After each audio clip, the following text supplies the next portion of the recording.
There are 3 normal eligibility thresholds for your federal employment. If you hit any one of these, you are eligible to retire on an unpenalized, unreduced pension, receiving then a check every month for the rest of your life. The first is minimum retirement age and 30 years.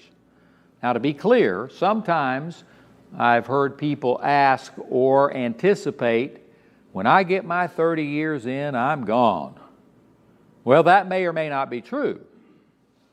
Let's say you got hired on very early in life, in your early 20s. When you hit 30 years, you're 53 years old. Can you retire at age 53 with 30 years, class? No. You must hit both of those criteria. You've got to be MRA plus 30. So if you're 53 with 30 years and your MRA is 56, you're going to have 33 years when you go, right? It's just the way it is. And so you must hit MRA plus 30. The second criteria is 20 years, at least 20 years, and you hit age 60. All right? And finally, if you came into the federal employment later in life, had a prior career as a military person or whatever, if you hit age 62 and have 5 or more years of service, you can retire with a pension.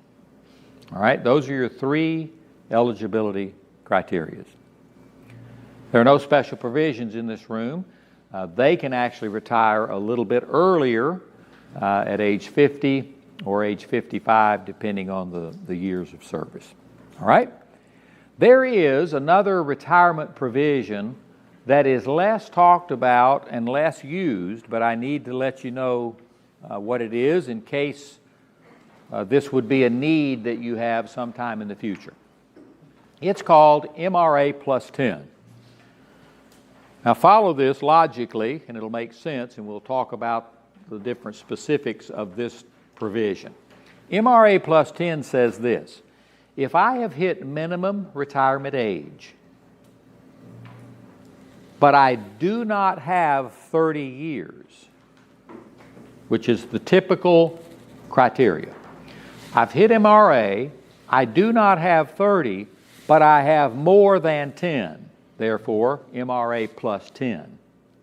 I could retire.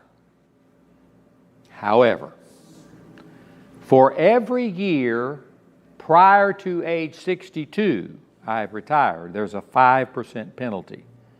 And that penalty will go with me through the rest of my life. Let's do a little scenario. Let's say someone's 58 years old. They've got 19 years of service. They've certainly hit MRA, right? They're 58.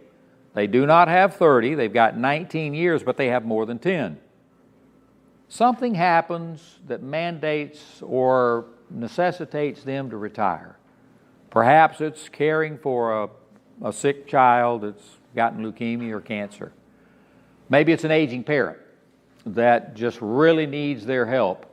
And they've got 19 years of federal service, and they say, wow, I've got to get away from this job. Somebody needs me in the family. It's a severe situation. I'm going to lose all that time. I can't go. It's a dilemma.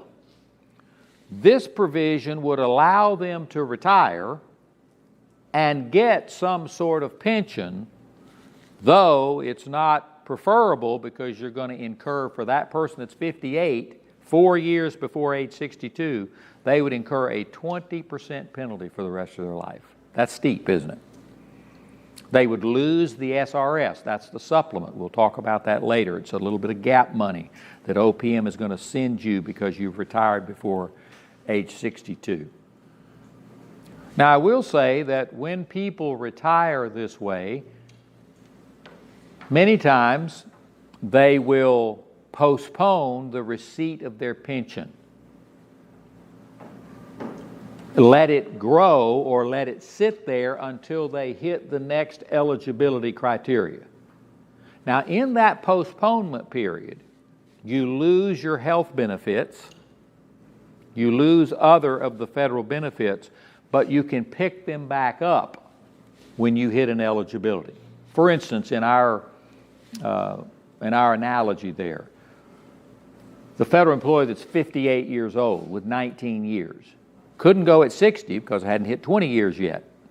But they could go at age 62 because they would have 5 or more years. So at 62, instead of receiving their pension for those 4 years, they've postponed it. It will turn on then at 62 without any penalty. The problem is in that 4-year time frame, they've lost their health benefits. Maybe they pick it up through a spousal policy or some other kind of something. So again, there's ramifications to that MRA plus 10, but it is there for you if you need it. Again, life situations that are unexpected sometimes call for that. Somebody may have gotten an astronomically good offer in private industry or contract job. They would retire under MRA plus 10. They'll pick up their health benefits somewhere else. They're just ready to make a change, whatever the issues may be. But MRA plus 10 provision is there, though it's not frequently and commonly used.